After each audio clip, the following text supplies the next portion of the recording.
All right. Many thanks, Musbah Dan Wahab, for that background report. Let's now begin this conversation by welcoming our guests. And first, let me welcome Abrahim Adebayo Shitu, who is a lawyer and politician. He is a former Minister of Communications. We welcome you to Good Morning Nigeria. Thank you so much. And let me also welcome Ahmed Sajo, Public Relations Specialist and a strategic thinker. He is former Commissioner for Information, Adamawa State. A pleasure to welcome you to Good Morning Nigeria. Yeah, thank you very much. Also joining us for the conversation, but not right here in the studio, all the way from Jos, is distinguished Senator Simon Bako Lalong. He represents Plateau South Senatorial District in the 10th Senate. He was former Speaker and Governor of Plateau State and former Chairman, Northern Governors Forum. Many thanks for joining us, sir.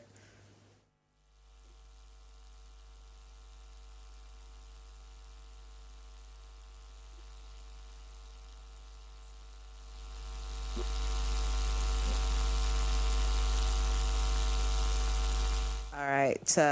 Also joining us for this conversation via Zoom from Lagos is Femi Adesina, former presidential aide. Many thanks for joining us, sir. Via Zoom. Former presidential aide. Many thanks for joining us, sir. All right. I wish I had Mr. Adesina. I would have loved to begin from that end, if you could hear me. I wish I had.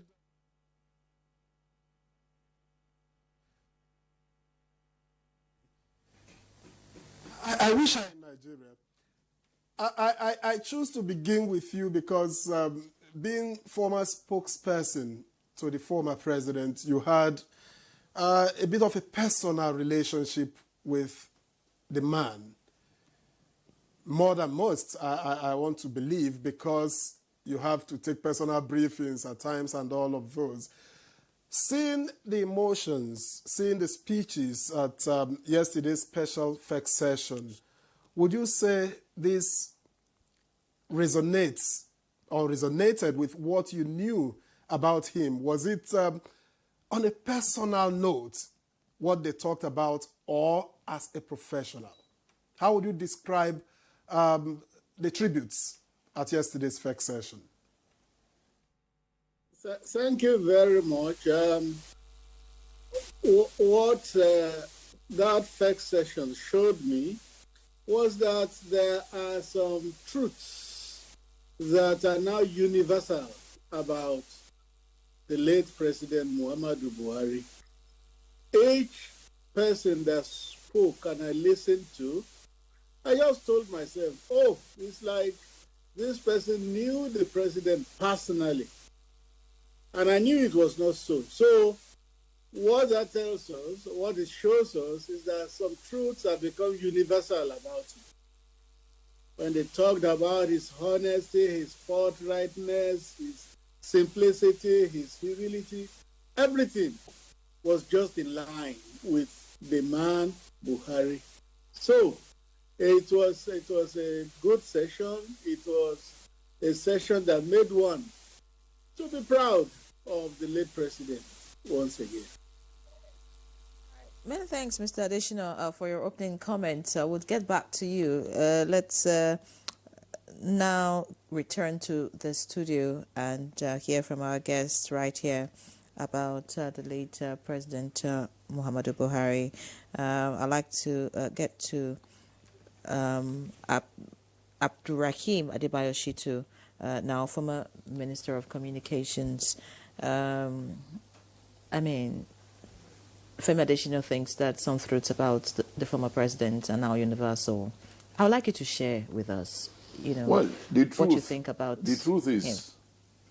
So many Nigerians know what the truth is, but I think getting to copy or imitate the truth is usually a problem with us in Nigeria. Because the life of the late Buhari is an open page for everybody in this country. Some hate him, some love him, for whatever reasons. But to get people to do like he did has always been a problem. This is a president who was president on 2 or 3 occasions. And for those of us who were sufficiently close to him, we never saw any time that he was wearing any new dresses or putting on new shoes and all of that. He was simply himself at all times. I always love to refer to him as perhaps the most incorruptible political leader in this country. And if we have such a leader, more often than not, it's only after he has left us that we appreciate him. One would have loved that all the platitudes about the president were things that Nigerians would have loved to imitate even while he was alive, even when they were seeing him on an everyday, platform. But the man is gone now. It is for us, I hope that writers will try to put pen to paper and expand on some of these, good things that he has done. You say he was incorruptible. Would you say that his Perhaps corruption, the most incorruptible, would you say his corruption drive when he was president was effective? Well, he was incorruptible as an individual. It was not necessarily, thing shared by even a lot of people around him. He was just himself. Which was why I was going to ask how much his persona. Yes. It's about him, We're not talking the administration now. He was incorruptible as an individual. But how much did that trickle down to those of you who worked with him at the time that you worked with him? Well, it's a thing of regret to say that not many people, saw the need, a compelling need to behave like he did. He was also alone. He was an island of himself, unfortunately.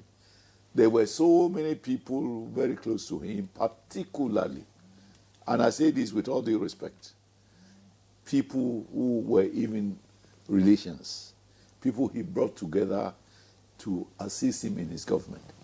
A lot of them didn't really have anything for people to envy, about them. But the man is dead now. I think Nigeria should make better progress in the area of fighting corruption. Let people who work with government be committed and be compelled to do the needful in regard to public offices. This is a very serious situation we are in this country. And it's unfortunate, when he was a military, head of state, I think he did much better in regard to enforcing incorruptibility when he was in military. Well, when he because there was no bureaucracy. Really. Because, but as a civilian regime, he was laid bare. He was, all right. Thank you so much. One of your comments is that he was an island. He was on his own. I mean, he had very rare qualities, and those around him couldn't, imbibe those qualities. Speak to us, really. During his time as president, would you say that he did much, especially with the media, just so that Nigerians could understand him and understand his personality better, compared to the things that were happening during his time as president? Well, let me start by saying, Inna lillahi wa inna ilayhi raji'un. May Allah subhanahu wa ta'ala grant late Muhammadu Buhari al-Jannah Firdaus. May Allah accept his soul, and may Allah forgive him of his shortcomings as a human person. I knew Buhari, well, not personally, but I knew him much longer than this. I was in primary school when he became the governor of the Northeast, and I was part of that Northeast. And we knew how he tried to change the landscape in the Northeast region at that time, before states were further created and he became the governor of Borno State. And later, I was on duty in NTA Yola on the 31st of December when soldiers came and took over the station. And we were trapped in the station for about 4 days. We couldn't go home because soldiers had taken over the station. That was when we learned that Muhammadu Buhari had become the military head of state. Again, we had our experiences at that time, and I could recall quite a number of those experiences. But we all knew, that one trait that came through was that he was personally, morally upright. You can't question that. But at every turn of events, one of the things that people complain is that he moves solo. He believes in something and he pursues it very tenaciously, but it's very difficult for people on the same journey with him to understand where he was heading to and to go with him on that journey. But one very critical thing is that in relating with the media, Buhari is Buhari. He does not say what he doesn't mean, and he does not mean what he doesn't say. He's been very straight. If you want to understand the Buhari era, the first Buhari era when he was military head of state, go to any library, pick up any newspaper. When Buhari tells you that he likes cartoons, some of us who understood why he did so, I did a lot of research on what happened during Decree 4. People were afraid of writing or speaking out. And so the medium of expressing dissent to government policies were cartoons. And they were quite ingenious and, very crafty cartoons during that period.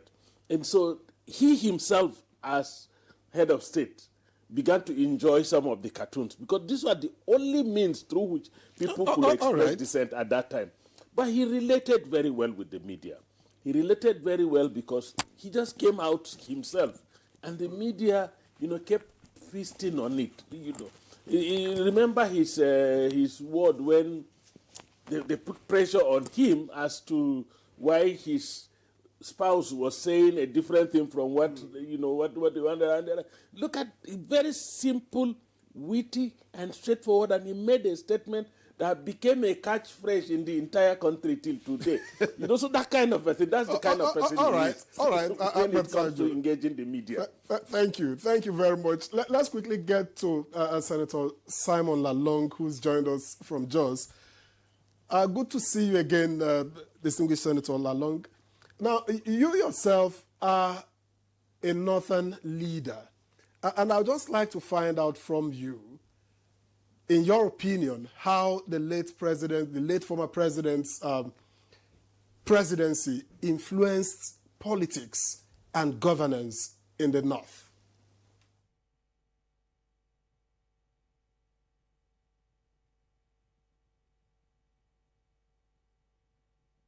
Well, thank you very much. Let me, on behalf of myself and also the good people, supporters from Plateau, also express our condolences once again to the family of our former president, President Muhammadu Buhari, and also to the president, His Excellency Bola Ahmed Tinubu. Well, I said this because many people are even calling me to say, we didn't see you in Daura. I must tell you, I must confess that I didn't believe believe the story. It took me 2 days and I broke down. On the day we were all going to be buried, he was going to be buried, I was also in the hospital. So I couldn't go to Daura. I regret that, but I still cherish what Mr. President did for him, a wonderful departing gift, I must say, to our former president. Now, coming back to the relationship, like you said, I must say, President Buhari was one of those that called me when we were going to do elections. And when I went to him, after I realized that there was some manipulation, I must say, by the present vice president, who was calling me to be sure that I must be in Kaduna for the election of the Northern Governors Forum. I said, what is my own? I want to go and nominate somebody, and Your Excellency, you are saying that I must be there. I knew something was happening. So by the time I got there and I was nominated that night, I had to call Mr. President Buhari. I said, look, this thing happened before to one of my former governors. He was nominated but rejected. I don't want to be nominated and rejected. And President Buhari said, look, I am part of those who said you must be the next Northern Governors Chairman. Imagine a president telling you that. Imagine a president telling you that. So on the day one, the next day, when Kashim ensured I was elected, and he now gave me the mantle for 4 years, I got in touch. I was very close to Mr. President.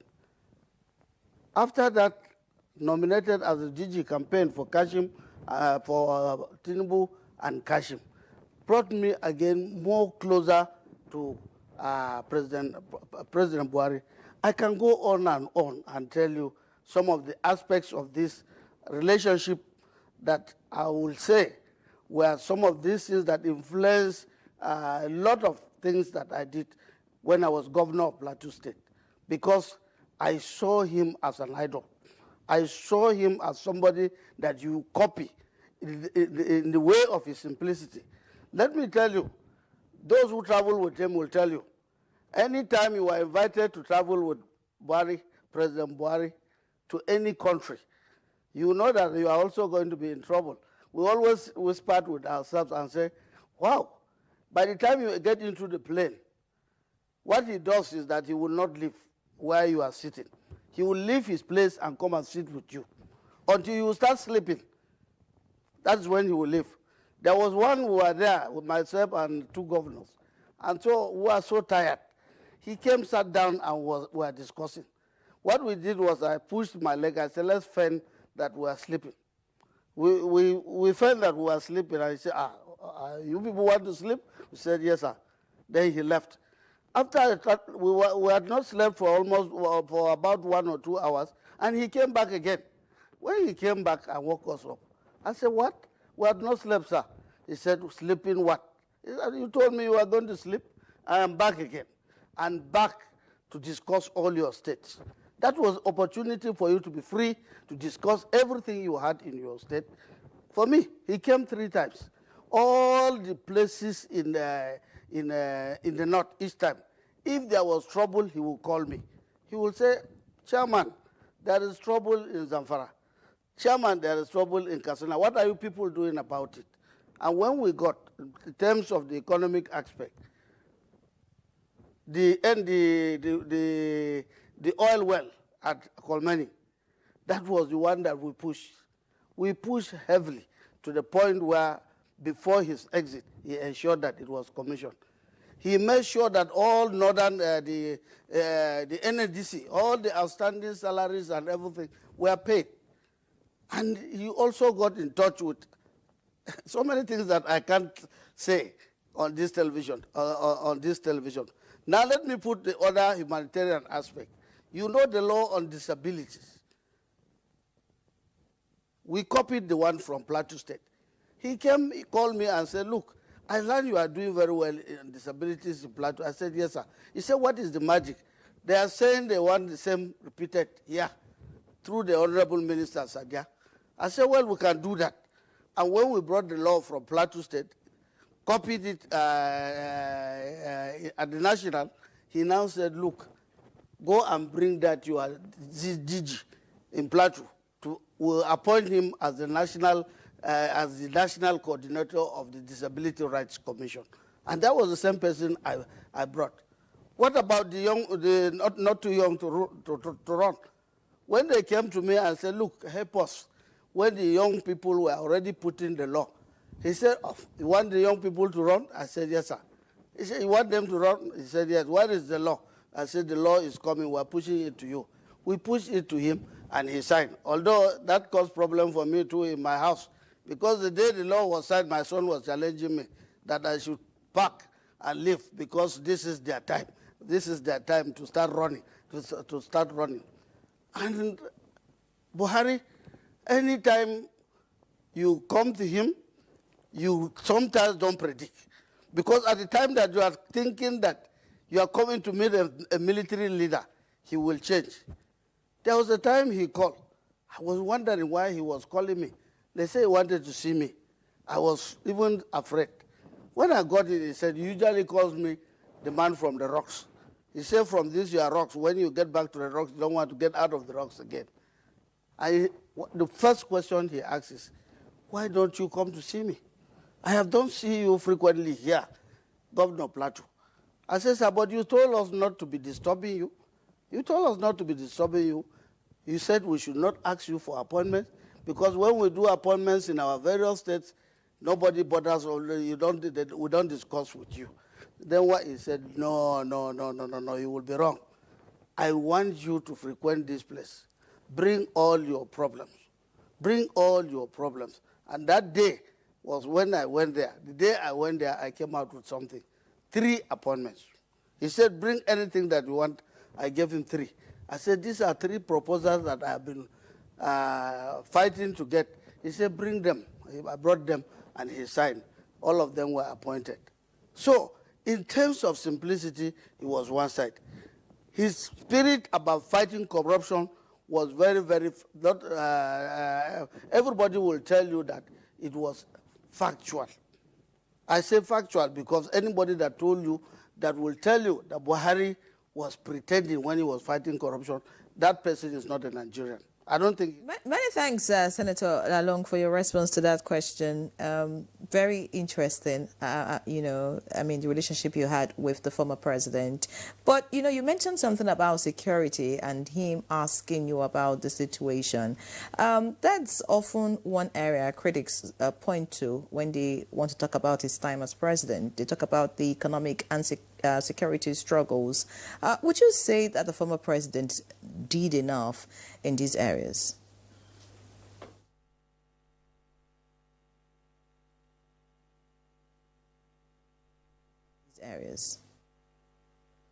He did enough. I told you about what he was doing about the North, specifically about Plateau State. The very moment we had a first meeting with him, and all of us were complaining, he singled out Plateau and he said, look, you people are talking about bailout. Well, some of you are coming back for the second time, governors. I will assume that you are part of those who wreck your states.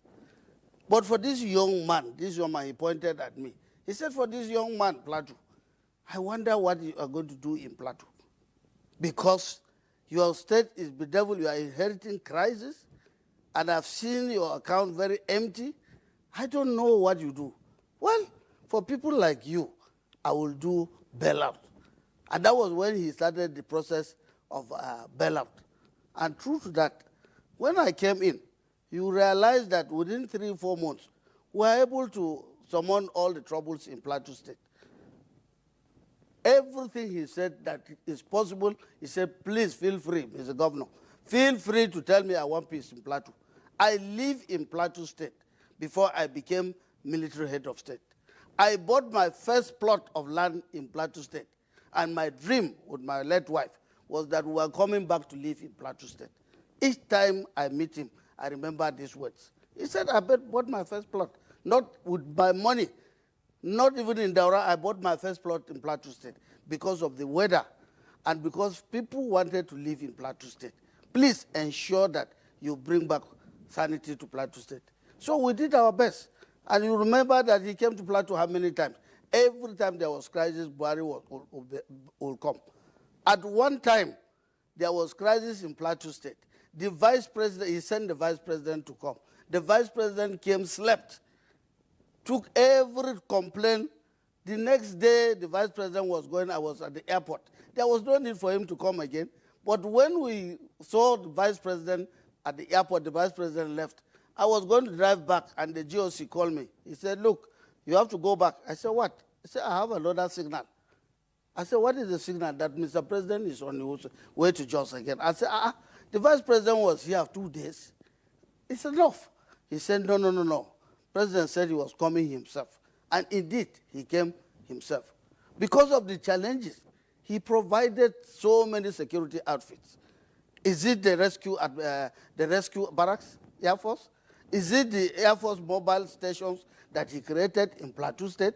Is it the peace building agency that we created and he launched and made it an example to be used all over the North, all over the North in terms of engagement, in terms of engagement? And then the Operation Rainbow, that he was always giving directives so that they will ensure there was peace on the plateau. So that was the same thing that was happening.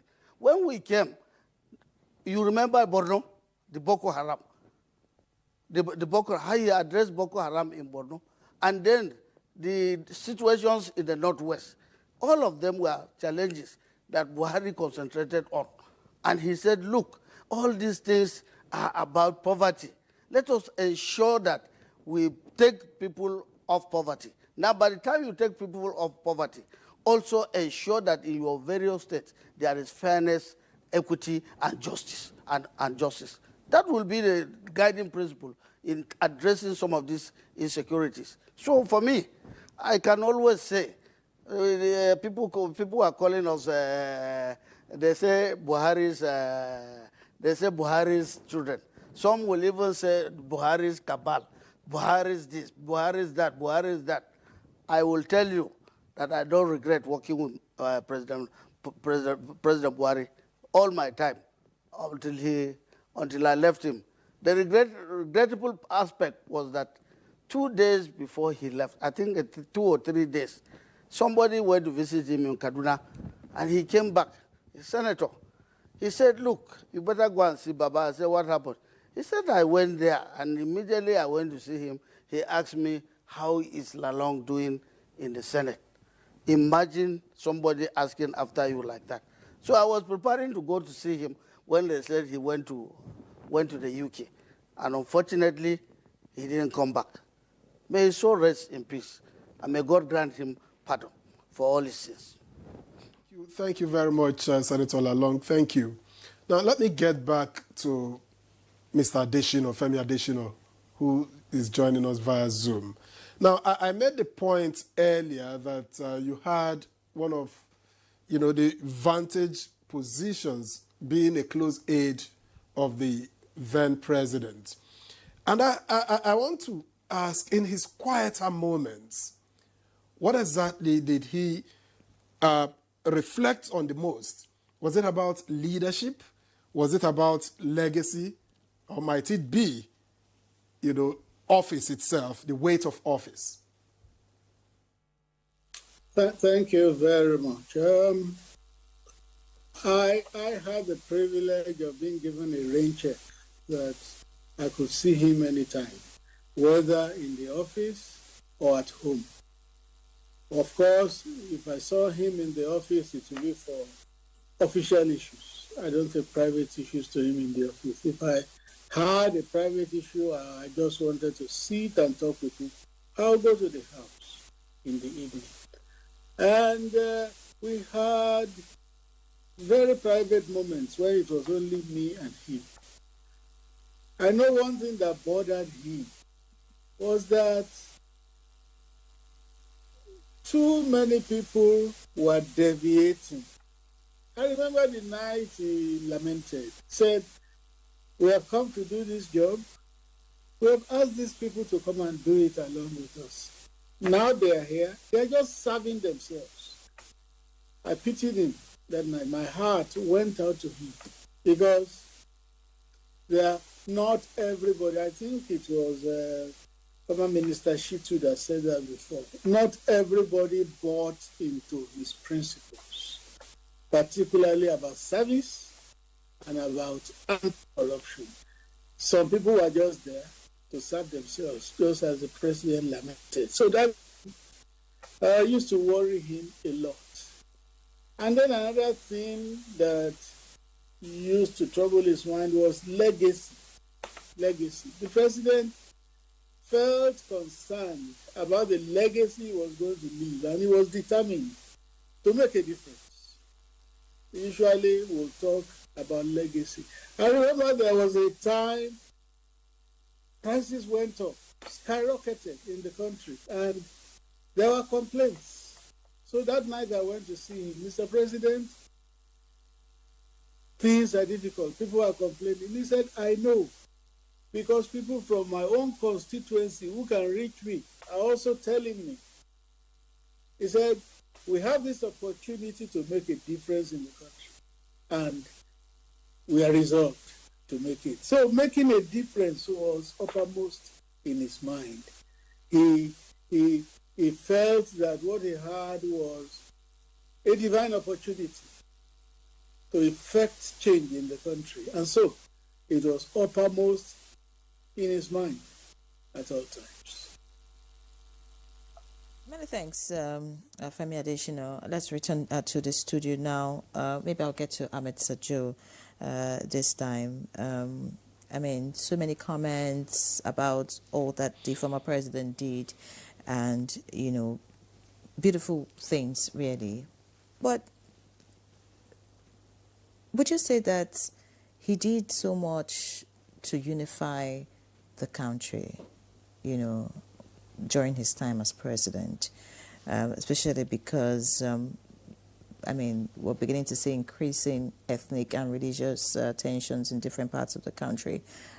Just look at the 8 years he was president and his actions and inactions.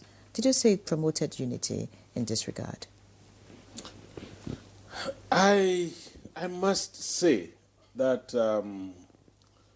Muhammadu Buhari was a man of honor, and his template was very simple, that everything he wanted it built around the honor that he cherishes as a person. And to that extent, he had a large quantum of trust. He trusted people. He trusted people to a fault, to the extent that he believed throughout his life that people should act responsibly and reasonably. And I heard people yesterday during the FEC, everybody was mentioning about the fact that he was a moral compass for the country. And it was on the basis of that morality that he expected everybody to behave. So if for any reason actions were taken that were seen to be contrary to expectations, they were not directly from Buhari. They may have come from people he entrusted to take certain actions to ensure certain things happen. But he is not a kind of person that will create disaffection deliberately. And I give you an example. My brother Garba Shehu, when he was launching his book, made mention of a statement that people tend to overlook. Garba Shehu had worked with Waziri Atiku Abubakar, and when government was formed, it was Atiku Abubakar that actually gave Buhari Garba Shehu to work with. For the 8 years that Garba Shehu worked with Muhammadu Buhari, anytime there was a reason to respond to a statement from Atiku, he never asked Garba Shehu to do it. He respected the fact that Garba Shehu had worked with Atiku. That's the kind of moral, compass we're talking about. Somebody who had honor. I cannot, you cannot come from somebody's house and I send you to go and destroy the house. So in terms of building unity for our country, Buhari's template was that first there has to be honor. We must be honorable enough to understand that we have roles. Each individual has a role. And then secondly, Buhari understood that we are duty-bound morally to behave in a manner that will promote the best interest. Do you think that style of governance yes, yeah. or leadership works in a country like Nigeria, a situation where you hand over responsibility to people and then you just allow them to, Well, there is nothing like allow them to. there is, what I am telling you is that he expected them to. If they betrayed that expectation, you know, we pray that if you want to put the fault on his doorstep, may Allah subhanahu wa ta'ala forgive him for that. But he had expectations. Let me tell you, at the time Buhari became president, personally, I was not a Nigerian. Because at that time, my area, the area where I come from, had been taken over by a group that called itself Boko Haram and, you know, had changed the name of my hometown to Madinatul Islam and had ransacked most of us and made us non-Nigerians. Buhari brought us back. Have you reapplied for citizenship? Buhari brought us back. So any one of us that's from those areas that were taken over, that were recovered by Muhammadu Buhari, we should continue to say thank you to him for bringing us back to Nigeria. So if he didn't want a Nigeria that was united, he would have just asked us to, oh yeah, you have already gone, just go your way. Then he will ask other people to also go their way. No. I think he did the best he could do within the circumstances that he found himself. He respected people, he trusted people, he worked with people, and of course you cannot be a leader unless you work with people. Nobody leads himself. We always say, even the grave digger, you know, requires people to bury the person. So no matter your condition, you need people. And he needed people. He worked with people. He trusted people. He respected people's views. He never, you will never hear of Buhari chiding somebody or talking to somebody, talking down to somebody in public. There is no record of that anywhere, that he disgraced somebody in public because he was disgusted by the actions of the person. In private, he could do that, but in public, he never did, because he had respect for everybody. And that is the greatest legacy we need to take from Muhammadu Buhari. All right. We need to respect each other. All right. Thank you very much, Ahmed Sajo. While you were talking, in fact, it was a profound point you made about Garba Shehu, because it frees him up from being a conflicted person. You have a lot of people around today who had worked with person A and hailed him and spoke every lofty things about the person, and today, they work with person B, and you have a lot of them in the space. But Garba Shehu has been spared, that kind of lifestyle and because of character. The person he worked with. Indeed. Thank you very much. Let me get to former Minister of Communications. I was just wondering while he spoke too, from the cabinet while you worked, I'm just imagining what was it like briefing the former president on tech, for instance. Let's assume, I can't remember what exactly we called it. Was it the technology village or something that you tried at the time? What was it like briefing him, trying to convince him on technology? Well, he was at home with everybody and with every issue. The thing is, he doesn't impose himself on all his ideas on anybody. He's one person who is easygoing, one person who is self-effacing, one person, like he said, he doesn't talk down on anybody. My problem really with him is that in government, my experience is when we're in a Federal Executive Council meeting and there's an issue, the then Chief of Army Staff, the then Chief of Staff to the President at that time, once in the course of discussions, once the then Chief of Staff, the late, Chief of Staff, Abakari was sitting fourth to him. Once Abakari stands up from his seat and goes to put something in Buhari's ears, yes, you can be sure that issue is gone. You can imagine. I mean, I recall one of the things which pained me as a person. But isn't that about trust? He trusted him so much. It was too much. It was too much. I mean, the man was a human being. He had his own idiosyncrasies. He had his own likes and, and advantages taken. You can imagine if we were discussing about establishing, for instance, an ICT university in Nigeria. And then suddenly you find that somebody goes to the president, and the president says, Barrister Shitu, I want to commend you for your hard work on this memo, but as you can see, it is an overambitious project. I was wondering, what is overambitious about having an ICT university in Nigeria? You can imagine what that would have done for Nigeria since the past 6-7 years.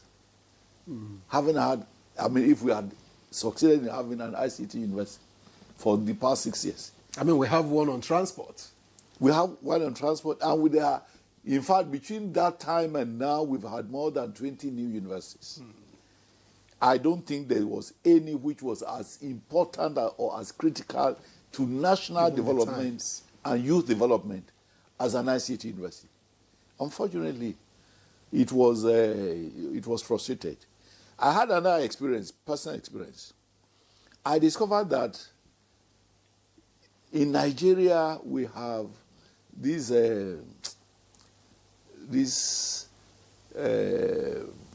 system in orbit. We have this system. What is it called?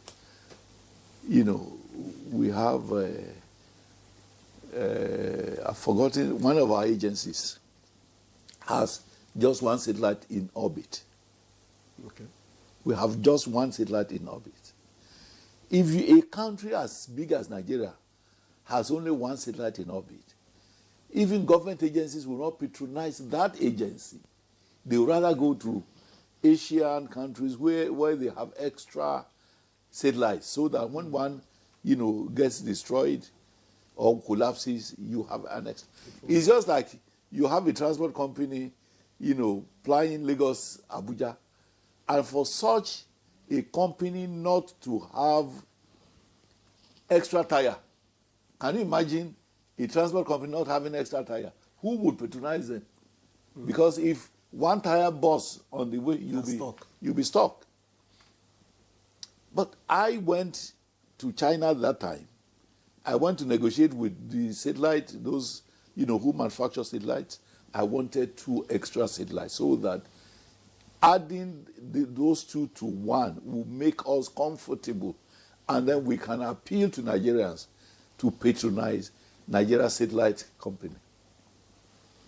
But the same man, the late chief of staff, he frustrated it. How did you take these frustrations at that time? Well, I just take it in my stead because I have a boss, and my responsibility is to the boss. It is his job that I was doing, of course, for Nigeria. If the man says, no, sorry, we can't make progress, what do I do? You didn't look for an opportunity to meet with the president as at that time? No. In ESCO meetings, in executive council meetings, do I have to go and... what do I do? So these are challenges that really we had. I had. But I wanted to make contributions to national development. And this speaks to just him trusting people too much and people not buying he trusted into some the of kind his of people life he lived. too much. All right, many thanks. Let's get to Senator Lalong now. As we deep in this conversation about the former president, now late.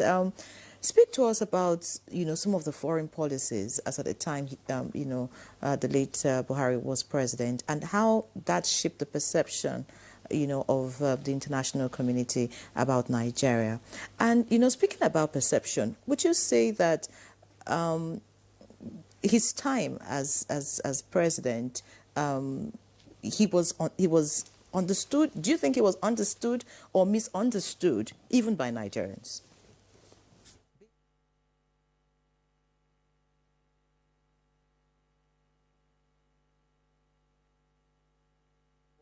I will say that in most cases he was sometimes misunderstood by Nigerians, because in Nigeria too he had a very wild followership. while, I call it wild followership, because especially in the north, anywhere Buhari went, it will be difficult to control people. I had experience here in Plateau State when he came for campaign, on those two occasions.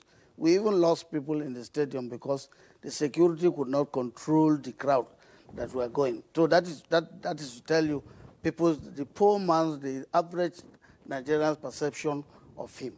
I also had opportunity to travel with him 2 or 3 countries.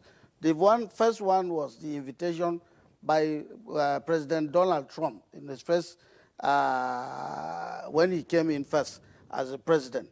Trump invited us, and I saw the way and the manner Trump was discussing with us, very free, and the way he took him. I was wondering, I said, if this is the same Buhari that they are talking about outside differently, and here we are with President Trump. The second one, we also traveled to, we went to Japan. We went to Japan with him. And when we got to Japan, a lot of discussions, and I knew why he went to Japan. I knew how he was getting to put Nigeria outside the world so that a lot of things can also come back, be brought back to Nigeria. I then traveled again, one of it, to Netherlands. His passion about agriculture took us to Netherlands, and I saw wonderful things. And every time he travels with governors, he will tell you, you must pick something, so that when you get back, I will do something. We traveled there, and when we came back, I had the advantage of getting Africa Development Bank to finance potato value chain, because I know that one of his favorite food is potato. He will always remember and say that there is no way he cannot eat potato in a day. And he said Plateau can produce potato and export potato outside the country, but insecurity will not allow us to do that. So we must address that insecurity. So in order to do that, some of these things that you are talking about in terms of foreign policy, I don't see where, I have not seen any country, because during our time, saying that the man was a bad man, because most of them were even eager and very, very willing to invite him to come. He was inviting them, they will also come. There was something I left out too. You remember the national livestock. Majority of the crisis in northern Nigeria was about farmer settlement, especially in the north central zone. Who brought out the national livestock transformation scheme? It was President Buhari. Some will say, he doesn't like anybody, he prefers to protect the Fulani. He said, no, we must find something to put security so that farmers can go to farm, so that the herders can also freely rear their cows. For him, he's both a farmer and a cattle rearer. So transformation came, and I'm very happy that his successor, his very, very, very good friend, President Tinubu, has taken up the challenge to create even federal ministry, the Ministry for Livestock Development, to curb the insecurity in the north, especially relating to farmers' herdsmen. So for him, anytime he was invited outside, he will go there. You expect a man of dignity. You expect that your president is going as a man of dignity. You expect that your president projecting you as a man of honor. And your president is going there in selfless capacity. Selfless because there was nothing that he will ever be doing and thinking of himself. He was always thinking of his country. So when people talk about patriotism, I don't think anybody can doubt that in the late President Muhammad Buhari. So once again, I will always say that if we leave us on this television, first, let me tell you one secret too about his patriotism. Each time he travels with President Buhari, he will make sure that in that country he must watch NTA and he must read Nigerian newspapers. Whatever he will do, no matter how tight, he must watch NTA. His favorite is NTA. He must watch NTA news. There was a time we traveled and they were doing elections in the state. He was the one who gave us the result. We slept off till the next day. When we came back in the morning, he said, well, he asked us, what was the result of the election, the primaries that were going yesterday? We said, we slept off. He said, you look at you. He said, this was the result. I said, how did you watch that? He said, I was on NTA till daybreak. On NTA till daybreak. On NTA till daybreak. So you will make sure you will read Nigerian newspapers. Well, he likes it. Femi Adesina is here. If it is newspapers, that President Buhari will read newspapers from one column to the other. And I like the way he was reading newspapers. Not the one that they mark for him and then he will just go where they put asterisks. No, he will open the paper from page to page, from every line to every line. That is to tell you that a president, even in his busy schedule, is concerned about Nigeria, is concerned about the plight of his citizens. Senator Lalong, thank you so very much. I guess we'll pause here to take a break so that when we return, we can take messages that are pouring in and then get back to Mr. Adesina. Please stay with us. All right, we thank you for staying with us on Good Morning Nigeria, where we've been discussing the Federal Executive Council special session in honor of the late former President Muhammadu Buhari just yesterday. And now we have messages pouring in. I have quite a number myself. Let's begin with this one from architect Godwin James from Akwa Ibom State. He says, it is quite pertinent that we miss such a leader, simple human being, transparent and sincere president. May his soul rest in peace. Amen, he says.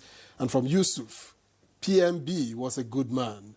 Let me say his ways are shaping my thinking, especially his simplicity, honesty, principles, and efforts to serve the people. This will remain with me to death, he says. And then late Muhammadu Buhari stood out as a leader in various aspects. Notably, he remained incorruptible by power and maintained a remarkable simplicity throughout his service to the nation. That's from Chike in Warri Delta State. And finally from me, Good Morning Nigeria. I am Favor from Anambra State. Buhari was a good and great man. His legacy remains. May his soul rest in peace. Amen.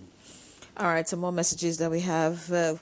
We have from Muhammad Awal Musa Afamai. It says, may Allah grant PMB the highest peak of paradise and forgive his sins. My sincere condolence to Nigeria.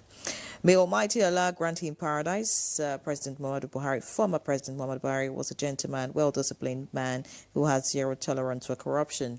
He has left a legacy and good part in the country.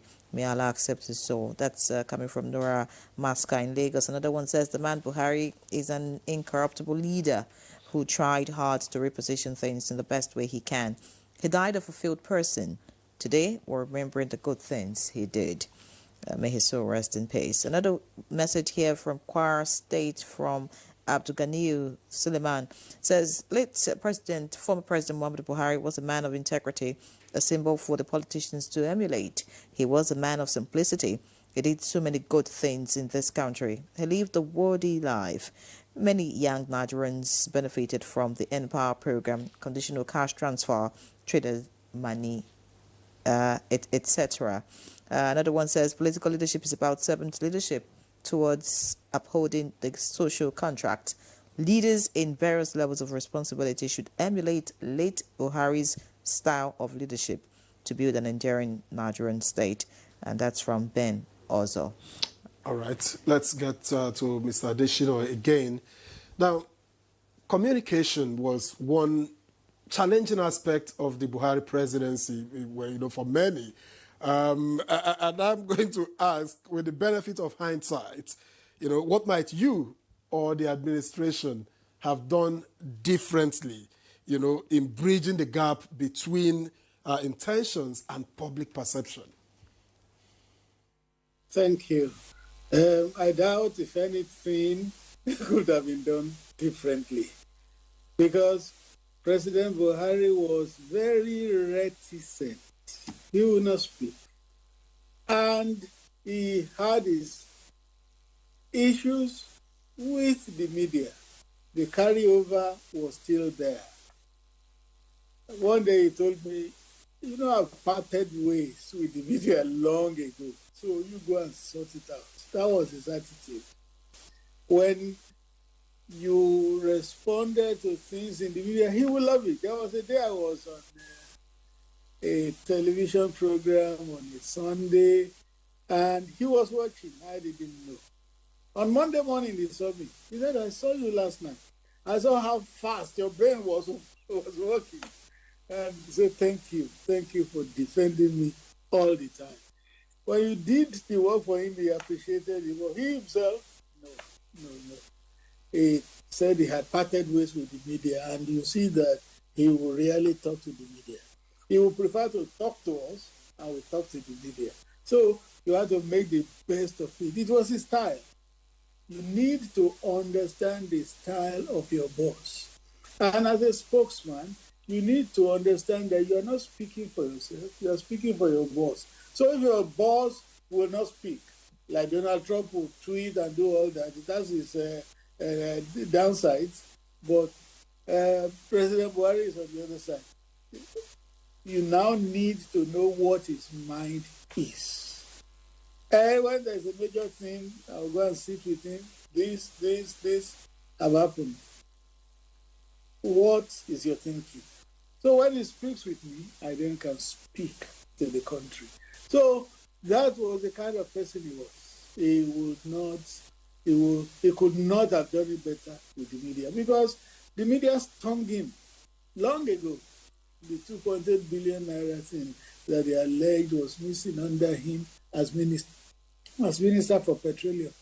It didn't happen. But for a man who valued integrity and who valued reputation, that thing lived with him forever. So I doubt if we could have done it better than we did. Many thanks, Femi Adesina. Let's get to Senator Lalong now to begin to round up this conversation. You've spoken, so well about your relationship with the former president. I'd like you to speak to us about some of the projects, or if you like, the federal presence that the people of Plateau felt as at the time he was president. And also, in addition to that, tell us, what does the statement of President Bola Ahmed Tinubu, that the late president was the people's general, in your own terms, what does that mean?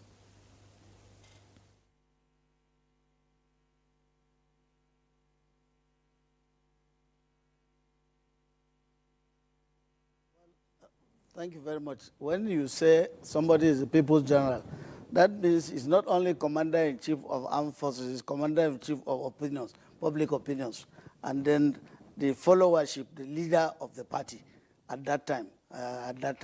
So for me, the legacies we got in Plateau, I can name them, several of them. The benefit of my close relationship, we got a federal polytechnic, we got a federal university, we got a federal medical center, we got orthopedic center, we had several security outfits in the state, established in the state. He also created opportunity for us to access so many World Bank projects. I will say that during my time, every aspect of World Bank project was in Plateau State. Talk about the RAM, talk about the RAM, talk about Acrisal, talk about Agile, talk about the potato value chain, but talk about potato value chain. And two, he ensured that governors were very, very careful about payment of salaries. Now, let me tell you, when we came back in 2019, payment of salaries was a condition for recontesting elections in Nigeria. Ask the chairman of the party at that time. President Buhari had given the last lap, I think the last lap of the support, the bailout.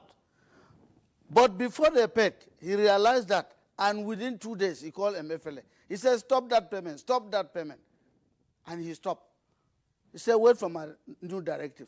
The next day, we were there to ensure that everything was paid. They said, President said, no, the payment of the last thing is dependent on payment of salaries.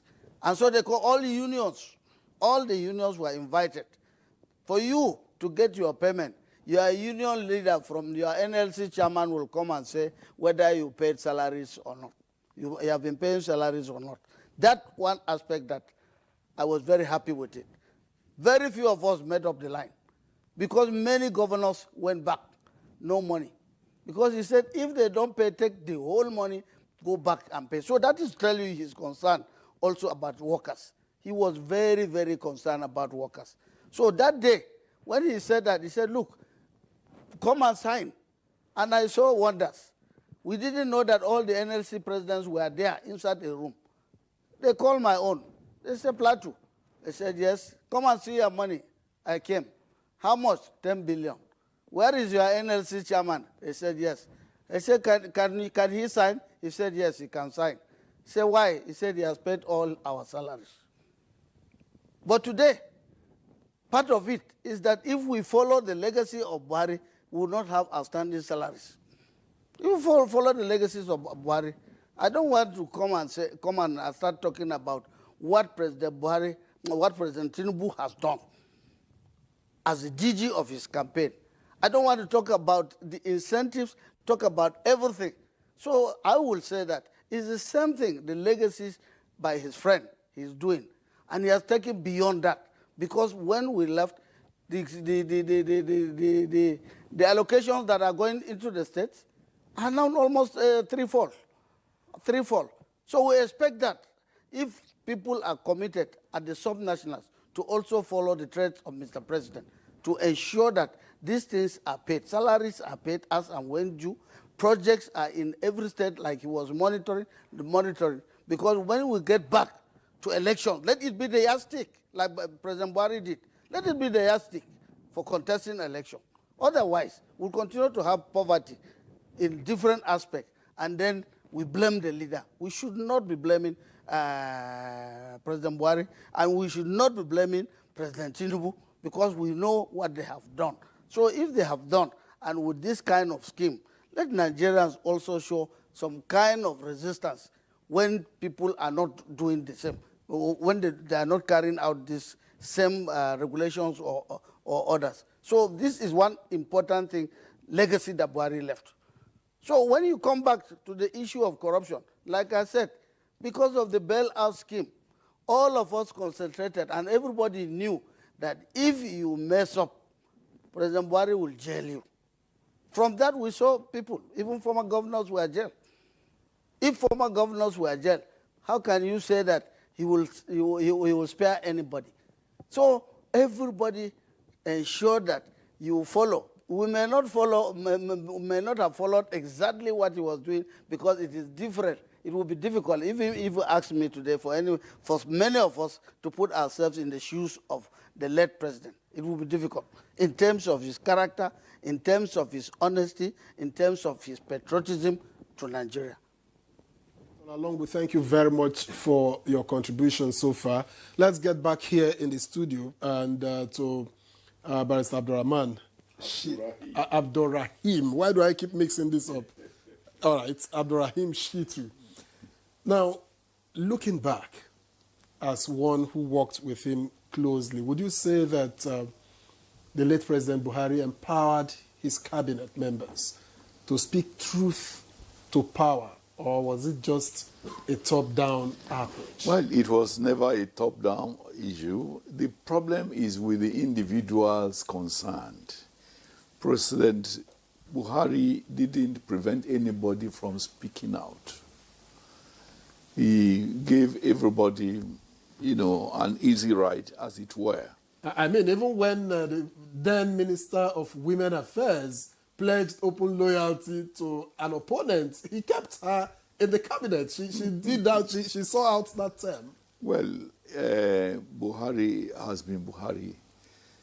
Interestingly, he doesn't talk much. You know, he's a very taciturn. He doesn't, even if he's annoyed with you, you won't know, because he won't show it. And he doesn't talk down on anybody. He respects everybody, you know. But individuals have their own idiosyncrasies, you know, as to what they will do. But our late president is one person that I believe he meant very well. By nature, he doesn't shout. He's not violent. He was never violent. He doesn't show that he's Oga, as it were. You know, he just... Interestingly, no matter how close you are to him, if he doesn't see you in 3 months, he won't ask of you. Whenever you eventually see, he won't raise eyebrow that, you know, as to why you have not seen him since. I mean, he's that kind of person. Very easygoing. And he was just a leader. And he expected, you know, that everybody would live up to their, you know, responsibilities and so on. And that was it. I never saw him at any time be annoyed with anybody. He's that kind of person. All right. So as we round off, I would like, you know, to hear your message to current leaders. What they should learn. I think before we round up, let's also give honor to whom honor is due. We must commend President Bola Ahmed Tinubu for the way and manner he conducted himself in organizing a befitting national burial for late Muhammadu Buhari, and for organizing a series of events which culminated in yesterday's special session. It's definitely not just commendable, but I think he has provided a template for the way and manner we should respect our former leaders in this country. And I must also say, you know, very sincerely that some of the things President Tinubu said about Buhari yesterday, you know, are things that we should definitely take to our hearts. That he did not only describe him as a selfless person, but is somebody who is not, who has not been changed by power, who had remained himself, and who does not dance to the drummings of applause, but is somebody who determines a moral high ground to stand on at all times, no matter what happened. I think President Tinubu should be commended for what he did, the way he conducted the whole process. And, you know, an Islamic burial is very difficult to fit into the typical state burial kind of template that we know, you know. But be that as it may, he made sure that everything that needed to be done, from the military honors down to official respect and responsibilities to a departed leader, were done. And that we must commend the president for. And we should also, you know, take away from everything that was said yesterday that he was morally upright. I hope and I pray that those who were putting their mouth on the microphone to say Buhari was morally upright should accept also that it is a virtue to be morally upright and to be morally upright themselves. Last and final. Allahumma arham Muhammad Buhari, Allahumma anfir Muhammad Buhari. May Allah subhanahu wa ta'ala forgive his shortcomings, grant him al-Jannah Firdausi. May Allah subhanahu wa ta'ala also touch the hearts of all our leaders in this country to understand that we need morality, we need honesty, we need to work together as a people. The unity that was displayed in Daura should not be left in Daura. Everybody was in Daura from all parts of the country. That was what Muhammadu Buhari lived for. That was what he fought for in wars, and that's what we should have as his lasting legacy. Thank you very much, Ahmed Sajo. Let me quickly get to Femi Adesina. Now, in few words, being someone who worked closely with the former president, assume that he was looking down on all that has happened since his passing on Sunday, what do you think he would have said? Very delighted. He will be very satisfied. And on those who are saying negative things, he will say, head or tail, you never win with Nigerians. That's one thing he likes to say.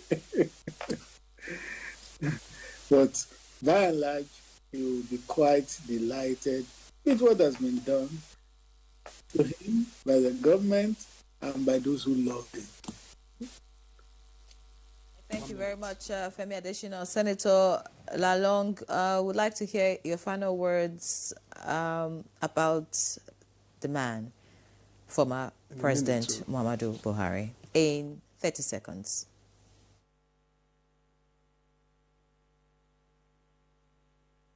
Final word about the man is no longer here, but with his virtues. His spirit will continue to live in us. Like we said, all the things that I mentioned about him, let us leaders also continue to copy and continue with them, so that one day, when we part the way he's going, we may also get at least, if we can't get half a quarter of what the honor that President Buhari got. And so, again, to thank Mr. President. Like I said, I was privileged to be the DG of the campaign, the man who was in between them every time. Go through to President Buhari, I will go to President Tinubu, and I will see the connection that are there. So I will also say that whatever President Tinubu did it out of his heart. I know how pain. I was even watching his emotions. He was able to control his emotions. For him to even control his emotions at this time is something that is showing a threat in him. So may the soul of our former president continue to rest in peace. And may God also grant his family the comfort to bear this irreparable loss. Many thanks, Senator Simon Bako Lalong, representing Plateau South Senatorial District in the 10th Senate, and former Speaker and Governor of Plateau State and former Chairman of the Governors Forum. It was a pleasure to have you on the program. Many thanks for sharing your thoughts with us. We'd also like to appreciate Femi Adesina, former presidential aide to the former president. It was indeed a delight to have you on set with us. Thank you so much for your time. We'd also want to thank Abdurrahim Adebayo Shitu, lawyer and politician, former Minister of Communications. Thank you so much, sir, it's my pleasure, for joining us. And of course, finally, the former foreigner, now in Nigerian, Ahmed Sajo, public relations specialist and a strategic thinker, former Commissioner for Information, Adamawa State. Many thanks for being our guest. It was indeed Thank you for accepting me back in Nigeria. All right, so that's our package this Friday on Good Morning Nigeria. Me and Ray John, do your best and remain tuned to the NTA. Right, and I am Victor. As well, thank God it's Friday. We'll see you on Monday. Friday.